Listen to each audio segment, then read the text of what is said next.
Israeli सेना Lebanon के भीतर घुसती चली जा रही है और हिजबुल्लाह के लड़ाके भी उस पर ताबड़तोड़ बमबारी कर रहे हैं। लेकिन इजराइल के हमलों की वजह से लेबनान में भारी तबाही मची है। आईडीएफ के हमलों में एक के बाद एक हिजबुल्लाह के विकेट गिर रहे हैं। हिजबुल्लाह हार मानने को तैयार नहीं, बल्कि वो बार बार इस बात को कह रहा है कि उत्तरी बॉर्डर पर इजरायली सेटलर्स दोबारा अपने घरों में नहीं लौट पाएंगे।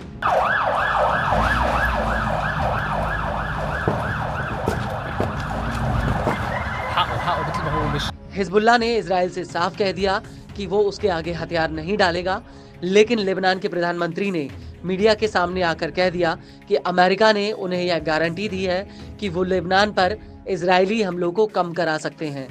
लेकिन इस सब के बीच हिजबुल्लाह के डिप्टी चीफ शेख नईम कासिम ने अपने लड़ाकों से साफ कह दिया कि अब वक्त आ गया है कि दुश्मन को चोट दी जाए।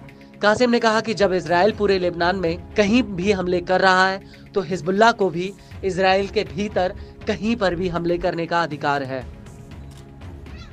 बिमा अन्न अल-अदुव्व अल-इस्राईली इस्तहदफ कुल लुबनान फलना अल-हक़ व मिन मौक़िअ दिफ़ाई अन नस्तहदिफ अय नुक़्ता फ़ी कयान अल-अदुव्व अल-इस्राईली